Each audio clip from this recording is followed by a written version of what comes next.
I'm Sloan Carver. I was halfway across the polished stage at Carnegie Mellon's Con Center, spotlights burning my cheeks like judgment, when a chair scraped behind me like a knife on concrete. My little brother Hunter shot to his feet and pointed straight at me in front of 400 of the country's top scientists. "She's a fraud," he screamed, voice cracking across the silent auditorium like thunder in a glass room. 400 heads snapped toward him, then to me. Mom's hand flew to her mouth in slow motion. Dead when she twite. I never stopped walking, heels clicking steady, heart pounding but voice calm. I stepped to the podium, accepted the Sigma Xi Young Investigator honor with both hands, leaned in, and whispered one short sentence into Dr. Leonard Brooks' ear. He looked at me with eyes that already knew the storm was breaking, gave a single grave nod, and that was it. The rest of the night shattered everything they'd built on my stolen back. But I'm not telling you how it ends yet.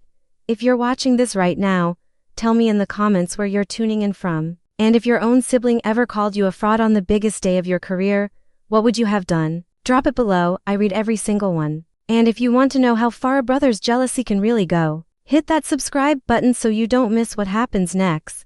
Growing up in our brick colonial on a quiet cul-de-sac in Fox Chapel, Pennsylvania, the entire household orbited around one person, the last-born son. Hunter came along when I was already 3, and from that first cry, the balance shifted forever. Mom carried him everywhere like he was made of blown glass, her arms always wrapped around him, her eyes lighting up in a way they never quite did for me. Dad spent entire weekends building him a treehouse with a rope ladder and a working zipline before Hunter could even walk properly, his laugh booming through the backyard like approval I'd never earn. Every Christmas card had him dead center, blonde curls glowing under the lights like a halo, while I hovered on the side, half my face cropped out, smiling the way big sisters are trained to smile, polite, quiet, invisible. Birthdays were parades for Hunter. Relatives drove in from 3 states just to watch him blow out candles.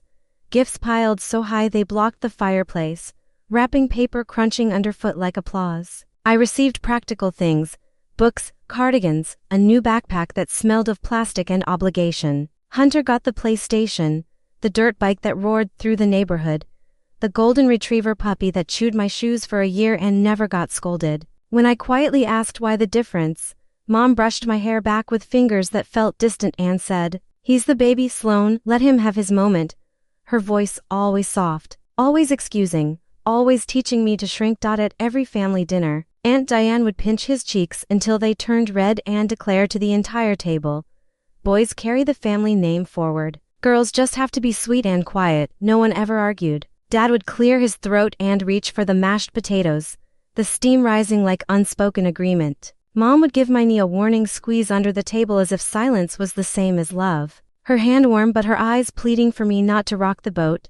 I started bringing home perfect report cards in elementary school, spelling bee trophies in 4th grade, science fair blue ribbons every spring. Each victory earned me a quick hug and a, "That's wonderful, honey," before the conversation swung right back to whatever Hunter had done that day, usually nothing at all, but praised like a miracle. If I ever looked hurt, Mom's voice dropped to a whisper, "Don't make your brother feel small. He's sensitive." By middle school, I learned to hide the medals in a showbox at the back of my closet instead of on the living room shelf. When college recruiters started mailing thick envelopes with my name on them, Dad glanced at the return addresses and slid the packets across the table to Hunter in case Hunter ever wants to look. Hunter laughed, used one as a coaster, and spilled Mountain Dew all over Carnegie Mellon's brochure. Nobody told him to clean it up.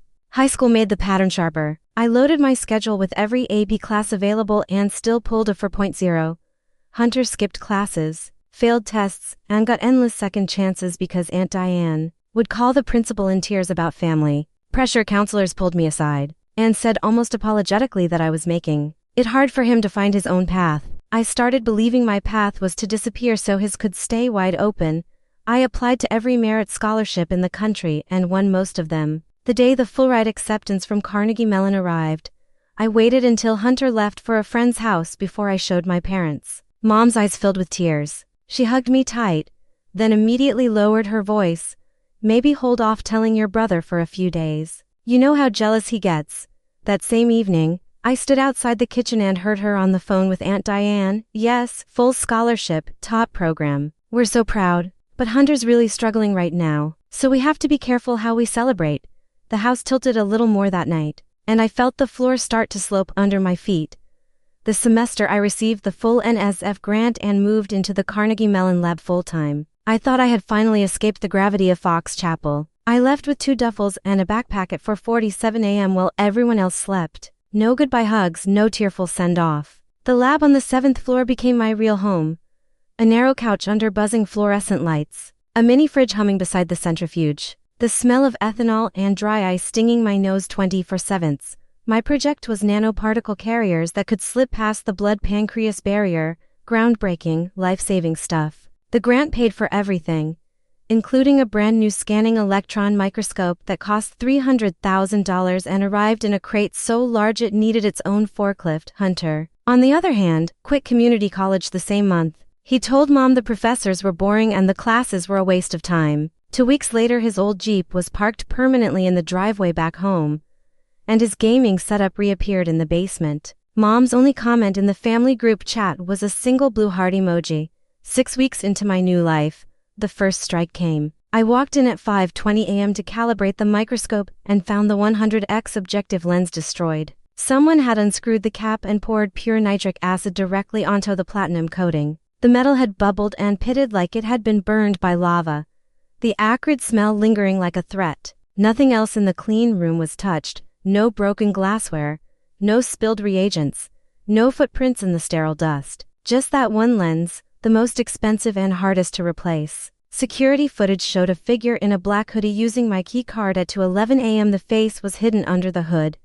The gait practiced, deliberate. The department filed an insurance claim and called it targeted vandalism. I ordered a replacement lens from Germany and paid rush shipping out of my own stipend. I told myself it was a random psycho. I tripled my passwords, started sleeping with the lab keys around my neck. 3 months later, the second strike hit harder. I had spent 14 relentless months cultivating a unique line of human pancreatic adenocarcinoma cells that resisted every existing therapy. They were slow-growing, temperamental, and absolutely irreplaceable for my upcoming milestone meeting. On a Thursday evening, I logged into the server to download the newest confocal scans and found every folder wiped clean, not corrupted, deliberately deleted. Every subfolder, every raw file, every backup iteration overwritten with zeros. The deletion job had started at 11:47 p.m. the previous night and finished in 8 minutes and 43 seconds. Again, executed under my credentials. The server room camera feeds for that night showed nothing but static. Someone had looped 30 minutes of empty hallway. Aspen was already at her bench when I stumbled in that morning. She took one look at my face, glanced at the blank screen, and went completely still. She didn't ask what happened. She didn't offer comfort. She just met my eyes across the sterile white room, held the stare for 3 full seconds, and gave the tiniest shake of her head. The message was crystal clear. This is not an accident. Someone is trying to erase you. I spent the following week interviewing every person who had ever shared lab space with me. I checked alibis, looked for grudges, even pulled the visitor logs myself. Nothing added up. I salvaged what I could from an old frozen vial that had somehow escaped the purge and started the cell line over from scratch. The milestone presentation was postponed 6 weeks. My advisor called it unfortunate timing. I called it survival. But in the quiet hours between midnight and dawn, when the building was empty except for the hum of the incubators, that same question circled like a shark. Who else knew my exact keycard pin, my server login rhythm, and exactly which losses would wound the deepest? I still refused to say the name out loud. Exactly 12 months before the Sigma Xi ceremony, the attacks became impossible to ignore. I had poured 2 full years into a first author paper for Nature Biomedical Engineering. Every Western blot was run in triplicate, every mouse cohort imaged under the same settings, every statistical model stress tested until the p-values were bulletproof. The submission portal closed at 11:59 p.m. GMT, at 10:31 p.m. Pittsburgh time. I clicked submit, watched the green bar fill, and immediately took a screenshot with the exact timestamp glowing on the screen. I allowed myself one small, exhausted smile, closed the lid, and went to bed for the first time in 48 hours. 89 minutes later my phone vibrated hard enough to fall off the nightstand. An email from the managing editor sat in my inbox, polite and confused. The corresponding author had withdrawn the manuscript at 23:02 GMT using the official withdrawal form. I was the corresponding author. I had never reopened the portal. I called the journal at 10:04 a.m. their time, voice cracking, but the system had already logged the action as final. The invited revision slot was reassigned to another group before sunrise. 2 years of my life disappeared in a single click I never made.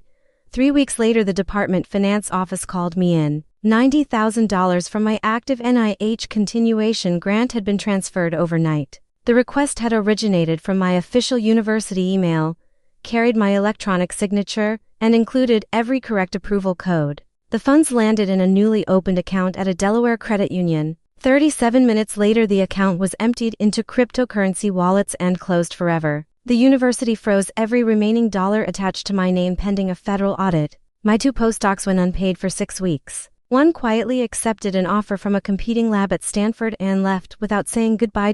Then at 3:12 a.m. on a Sunday, an email blasted every inbox in the biomedical engineering department, faculty, postdocs, graduate students, even administrative staff. Subject line, stepping away indefinitely. The message announced that I was taking an immediate leave of absence for personal reasons and withdrawing from all current projects. It thanked the community for their understanding and ended with my usual sign-off, a dash followed by a tiny red heart emoji. 47 people hit reply, all with concern, support, or questions. My advisor scheduled a closed-door faculty meeting for Monday morning. I only discovered it when I walked past the conference room and saw my full name taped to the frosted glass door in thick black Sharpie. Aspen caught me in the hallway right after. She didn't speak. She just grabbed my wrist, pulled me into the smallest seminar room, locked the door, and opened her MacBook. 10 seconds of furious typing, a few terminal commands, and she spun the screen toward me. Raw email headers filled the display. Sending IP in plain text. 71.168 to point for 17. One more click and the reverse lookup appeared. Comcast Cable Communications, Fox Chapel, Pennsylvania. The exact static IP my parents had paid for since 2012. The same Wi-Fi network Hunter used every single day from the basement couch. I stared at the numbers until my vision tunneled. My mouth went dry. My pulse hammered so loud I could hear it in my ears. Aspen closed the lid slowly and said, voice barely audible above the air conditioning, "That's your parents' house, Sloan. That's the only place that IP has ever been assigned." I sat on the cold tile floor of that empty room until the motion sensor lights clicked off at midnight. The building was silent except for the low mechanical hum of the vending machine down the hall. My reflection in the dark window looked like someone I no longer recognized. I couldn't pretend anymore. I paid Reed Callahan $5,000. I didn't really have the money. I pulled from 3 different credit cards the day before the 0% intro rates expired. He operated out of a windowless loft above a closed butcher shop in the Strip District. No name on the door, just a steel staircase and a keypad that opened when I texted here. I handed him an encrypted USB drive containing every log file, every suspicious header, every screenshot I had quietly collected for months. He took it without smiling. Told me to come back in exactly 9 days. 9 nights later, I climbed the stairs at 1:52 a.m. He slid a freshly printed 42-page report across the scarred table. Every anomalous login, every grant transfer paper withdrawal, and file deletion traced to the same root cause.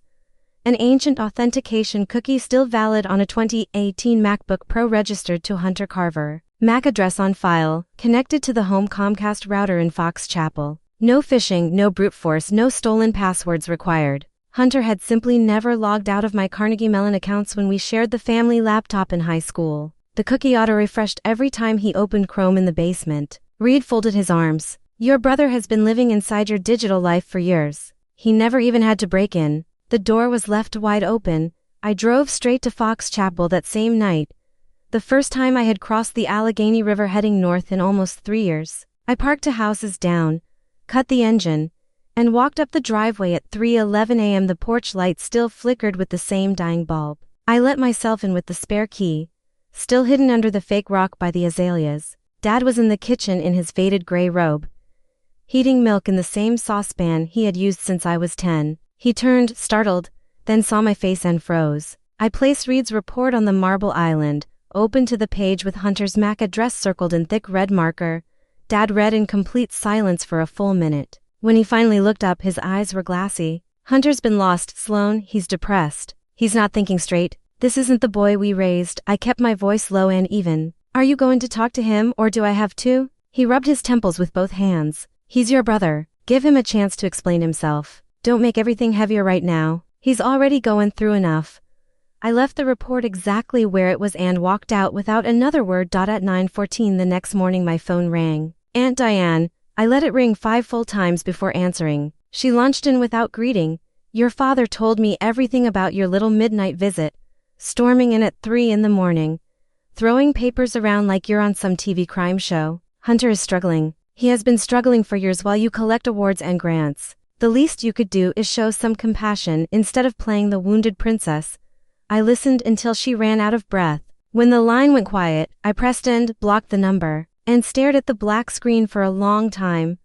That was the moment I stopped asking for help and started preparing for war. 8 weeks before the ceremony, I stopped reacting and started building. I found Camila Reyes through a former labmate whose husband had survived academic identity theft. Her office sat on the 32nd floor of the U.S. Steel Tower, floor-to-ceiling windows looking down on the Three Rivers. I walked in carrying a banker's box heavy enough to make my arms ache and set it on her polished table. She flipped through the pages once, closed the lid, and met my eyes without blinking. Civil case is mine. Criminal case belongs to the FBI. You decide how loud you want the explosion.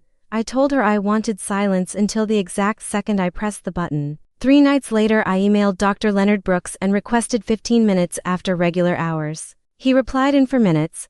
My office Thursday 9 p.m. door unlocked. I arrived at 8:57 with a fresh manila envelope sealed with red evidence tape. He was alone, sleeves rolled up, tie loosened, reading glasses halfway down his nose. I slid the envelope across the mahogany desk. He opened it, read the executive summary, then the IP logs, then the cookie authentication chain. 10 full minutes of silence. When he finally looked up, there was no shock, only a deep, tired recognition. I've seen sibling rivalry, he said quietly. I've never seen one sibling try to professionally murder the other. Whatever you need from this office on ceremony night, you have it, no questions. I thanked him, left a second sealed copy in his top drawer, and walked out. Reed had already done what I asked him not to do until I gave the final word. 2 days later a PDF landed in my inbox. Official letterhead from the FBI Cyber Division Pittsburgh Field Office. It confirmed receipt of the complete forensic package, assigned case number to 5PIT for 71903, and stated that agents were on standby to execute search and arrest warrants the moment probable cause was formally presented. The signature belonged to Special Agent Lauren M. Whitaker, no relation. I read the letter 4 times, saved it in 3 separate encrypted locations, and produced 4 identical USB drives, each one labeled only with a small red dot. That same night I opened the family group chat for the first time in months. Mom had posted a photo of Hunter asleep on the couch in a brand new Steelers hoodie. Caption: my baby needed new clothes. 17 heart emojis. Aunt Diane had replied, so proud of my favorite nephew, followed by 12 prayer hand emojis and 3 crying laughing faces. I stared at the screen until the pixels burned. Then I pressed and held the chat name, selected leave group, confirmed, and watched every past message disappear into gray. No one noticed. No one sent a single question mark. From that moment forward, every action was deliberate. I mirrored every server log, printed every email chain in triplicate, recorded every phone call with a time-stamped app. I slept for hours a night, ran on black coffee and pure focus, and rehearsed the exact sequence of events in my head until I could do it blindfolded. I was no longer waiting to be saved. I was building the trap myself. The night of the Sigma Xi honors, the auditorium smelled like oak and old money. Kresge University Center had been transformed into something almost sacred. Crystal chandeliers dimmed to a warm gold, rows of dark suits and silk gowns. Champagne flutes catching every shard of light. 400 of the country's sharpest scientific minds filled the velvet seats, programs folded neatly in their laps. I wore the plain black dress I had bought specifically for this evening, cut high at the neck. No jewelry except the tiny USB on a thin silver chain hidden beneath the fabric. My family sat front row center, exactly where the ushers had been instructed to seat them. Mom in navy silk clutching her program like a lifeline. Dad in the same gray suit he had worn to my high school graduation, shoulders stiff. Aunt Diane in loud emerald with a matching fascinator already dabbing at non-existent tears. Hunter was wedged between them in a rented tux that strained at the shoulders and shone cheap under the lights. Eyes bloodshot, knee bouncing nonstop, fingers tugging at the too-tight collar. The program flowed like clockwork, opening remarks, Lifetime Achievement Awards, polite applause after every name. My category was last, the Young Investigator honor, when the MC finally said, Sloan Carver, Carnegie Mellon University, for pioneering nanoparticle therapeutics in pancreatic cancer. The clapping was generous, almost warm. I walked up the carpeted side steps, heels silent, took the heavy crystal certificate with both hands, and turned to face the podium. Dr. Leonard Brooks stood beside me in full academic regalia, crimson hood bright against black. Expression perfectly neutral. I leaned in, lips barely moving, close enough that only he could hear. It's time, he gave one slow, grave nod and lifted two fingers off the podium in a small practice signal.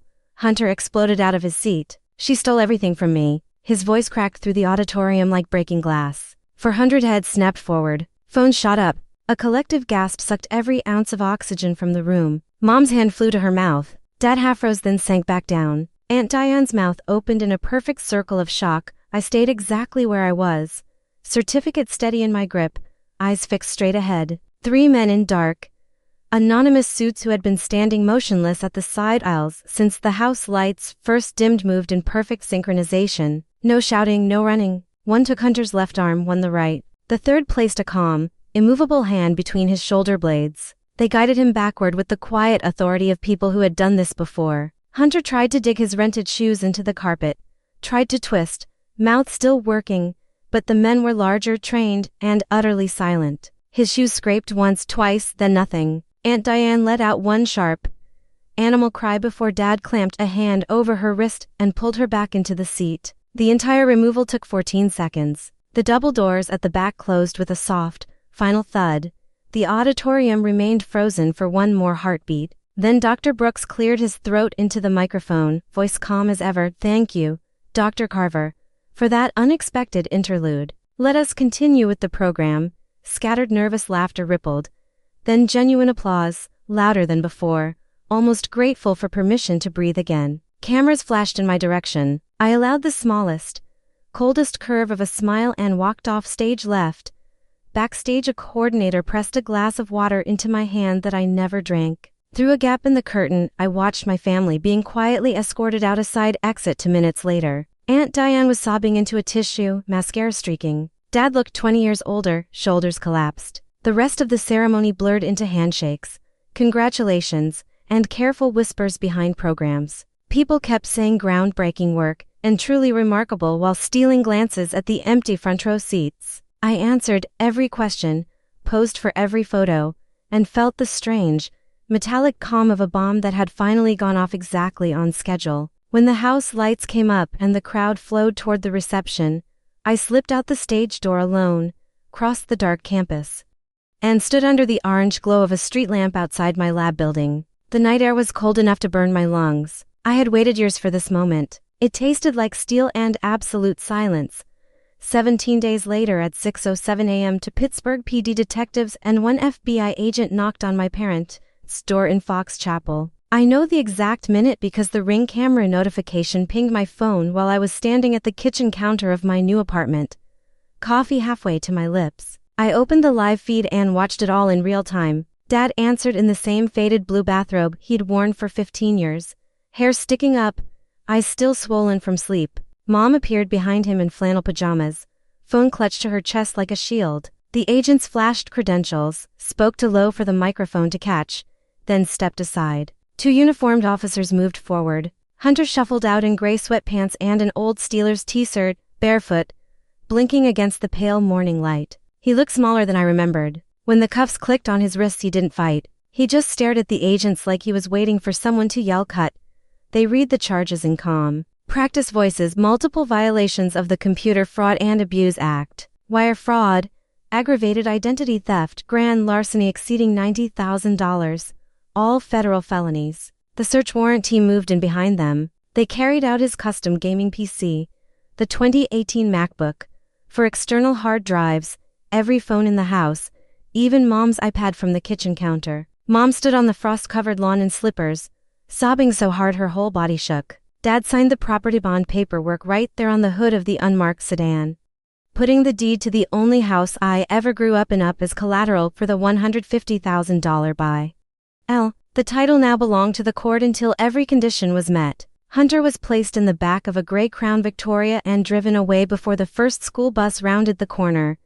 The plea deal came faster than anyone expected. The evidence was overwhelming: server logs, authentication cookies, transaction trails, recovered deleted emails, metadata, everything timestamped and chained together like a perfect indictment. Hunter accepted the offer within 48 hours, guilty on all counts, -1 year's formal probation, 200 hours community service, full restitution of every dollar plus interest, and a permanent felony record under Pennsylvania law that can never be sealed or expunged. At 24 years old, he will carry that scarlet letter on every job application, every apartment rental, every background check for the rest of his life. Mom started calling at 8:03 that same morning, 27 missed calls the first day, 59 the second, voicemails that began with broken tears and ended in raw screaming. "He's your only brother. How could you destroy your own family?" Aunt Diane sent paragraph-long texts about blood being thicker than water and God seeing everything. Dad left exactly one message, voice shaking: "We lost the house today. Sloan, the bank started foreclosure proceedings the minute he took the plea. Please just call your mother." I listened to none of them. I ported my old number to a burner phone, smashed the SIM, and got a new line the next morning. I updated every university directory, every grant portal, every emergency contact form. The only people who have the new number are Aspen, Camila, and Reed.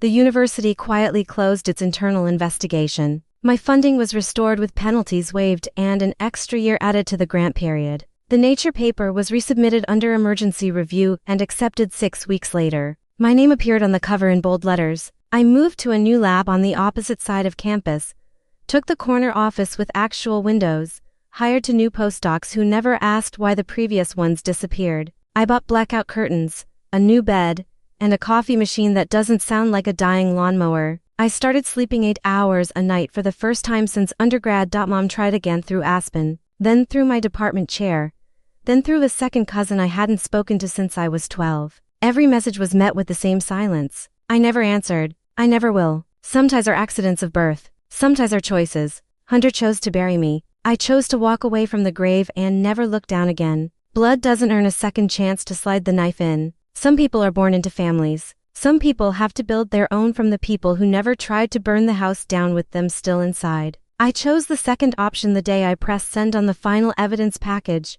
and I have never once regretted it. Some people think revenge has to be loud to count, but the coldest kind is the one that leaves them alive to feel every single consequence they built with their own hands. If you've ever had to claw your way out from under a sibling's shadow, this story was for you. Drop a heart if you've ever turned betrayal into the fuel that set you free. Tell me where you're watching from. I read every single one. And if this gave you that deep exhale of justice, smash the like button, hit subscribe, turn on notifications, because next week's revenge is even colder. Until then, stay fierce, stay free, and never, ever let them make you small again. I'll see you in the next one.